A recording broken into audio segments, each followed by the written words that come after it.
ఏకాదశి పురస్కరించుకుని భగవద్గీత పారాయణము పలకచింతమాన ఆంజనేయ స్వామి దేవాలయం నందు జరిగినది. ఇంతవరకు సాంఖ్యశాస్త్రములో చెప్పబడిన ఆత్మతత్వం నుంచే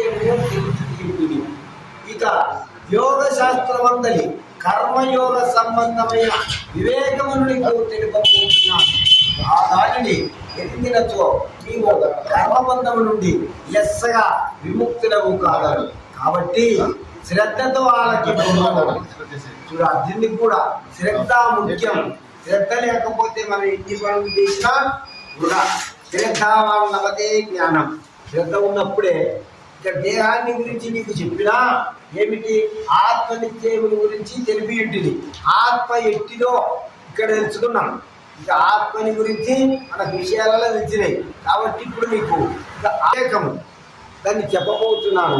బాగా శ్రద్ధగా వీలుంటున్నాడు. ఇక్కడ ఈ నుంచి ఇంకా వేరే ఉంటుంది. ఇప్పుడు ఆత్మబోధ, తత్వబోధ. అందులో ఈ నుంచి తత్వబోధ కాదు, జ్ఞానబోధ. ఈ నుంచి మొదలైతే ఉదాహరణ కలిసి నిర్మితంగా పుట్టుకుంటుంది. ఈ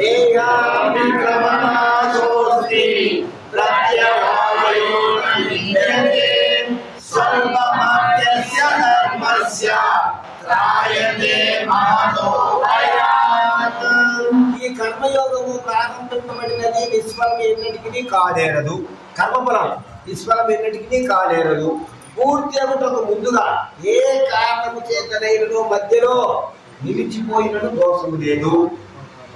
ఈ కర్మయోగానుష్ఠానము ధర్మము ఒక్కిందైనను గొప్పదైన జనన మరణ ప్రమాద రూపమైన సంసార భయం నుండి రక్షించును. ఈ పని చేస్తే పూర్తి కావాలి. సంశయం పూర్తి కావాల్సిన అవసరం లే. నీకు పూర్తి చేయాలని రాసి పెట్టి ఉంటే మంచి పని పూర్తి చేస్తాము. పూర్తి కాలేదు అంతవరకే ఆగిపోతావు. నేను పూర్తి చేయలేదు, నేను దాంట్లో కూడా సంశయాలే మన వాళ్ళ మన ఈ ప్రపంచంలో. నాకు కూడా అనుకో మళ్ళీ నాతోనే. అందుకే నీ శ్లోకాన్ని గత 92లో మా ఇంట్లో నా తల మీద కూర్చున్నట్టు రాసి పెట్టుకున్నాను. ఏమంది?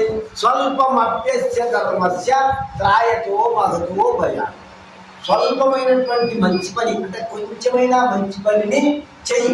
అది పూర్తి కాకుండా నువ్వు మధ్యలో నిలిచిపోయినా అంటే చనిపోయినా, ఏ కారణాల వల్ల ఆ పని చేయకుండా ఆగిపోయినా, ఆ ధర్మం ఒక్కిందైనా ఉంది కదా. కాబట్టి ఆ ధర్మం నిన్ను గొప్ప ఆపదైనటువంటి సంసార సాగరం నిన్ను ఏవదిస్తుంది. కాబట్టి ఈ ఒక్క మాట చాలు. మంచి పని కొంచెం చేయాలనుకున్నా దాన్ని దృఢంగా చేయడానికి ప్రయత్నించాలి. అక్షర మనము ఈ 2వ అధ్యాయంలో 40 శ్లోకంలో ఉన్నటువంటి జ్ఞానం చాలా మంచిది. 4వ 3వ పాదం 4వ పాదం. కొంచెమైనా మంచి పని ఉండాలి. అది ఎంతైనా సార్ పూర్తి చేస్తామో మధ్యన ఆగిపోతుందా సంబంధం.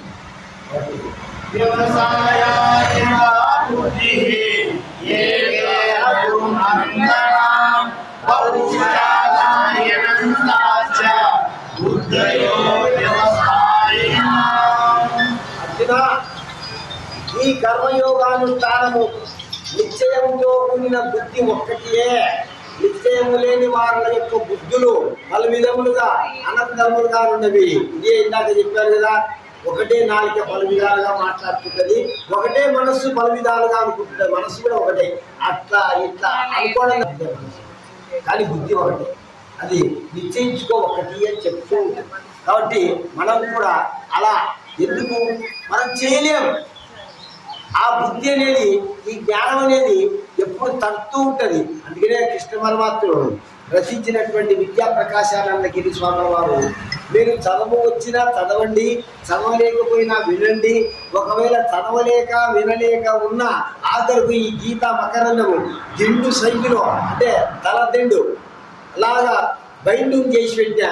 పడుకునేటప్పుడు రాత్రి నెత్తి కింద దిండులాగా పెట్టుకొని పడుకోండి అన్న. ఎందుకంటే దిండులాగా పెట్టుకున్నప్పుడు మన మెదడుకు అది తడుతూ ఉంటుంది. అది ఎప్పుడు మనిషికి మెదడులోకి పోతుంది. అంటే ఆ వాక్యాన్ని గీతా మకరందంలో విద్యా ప్రకాశానందగిరి స్వామి వారు శ్రీ సుఖబ్రహ్మాస్త్రవాధిపతి రాసి రచించి అందుకని ఈ శ్లోకంలో 6 శ్లోకాలు హరిషత్ వర్గాలకు 6 శ్లోకాల భగవద్గీతలో వెతికి నా నెత్తి మీద పెట్టుకున్నాను. దాన్ని ఎత్తిన ఎప్పుడన్నా తప్పుదారి పడితే తంతుంటాయి, తప్పు మాట్లాడినే తంతుంటాయి. పైన పడుకునే కాడ కూర్చునే కాడ పెట్టుకున్నాను, నెత్తిన పట్ట తంతుంటాయి అన్నది. ఎప్పుడే ఎవడన్నా నాకు నా అనుభవం చెప్తున్నా, యథార్థం ఇది తప్పు కాదు. రాసి పెట్టుకుని కావాలంటే మా ఇంట్లోకి వచ్చి చూడండి. పనుకునే కాడ ఉంటాయి, నెత్తిన కూర్చునే కాడ ఉంటాయి. 92 రాసి పెట్టుకున్నా. వెంబడే ఆ ఏ రూపంలో తందవో తందయి ఎత్తిన. తప్పు మాట్లాడినా, తప్పు చెప్పినా, తప్పుగా ప్రవర్తింపబోయినా, మనసు సంకల్పించిన. అందుకే నేను అక్కడ కూర్చొని జ్యోతిష్యం కూడా చెప్తా, ఎక్కడ చెప్పను. చాలా మంది ఫోటో అడుగుతా, నా ఇంటికి పెద్దలు ఫోటానికి పిలుస్తుంటారు, ఉన్నారు మనోళ్ళు పిలుస్తారేంటి, నేను రాను అంటే అక్కడ పోనీయలేదు. ఎందుకంటే ఉంది కాబట్టి వెతురుగాడు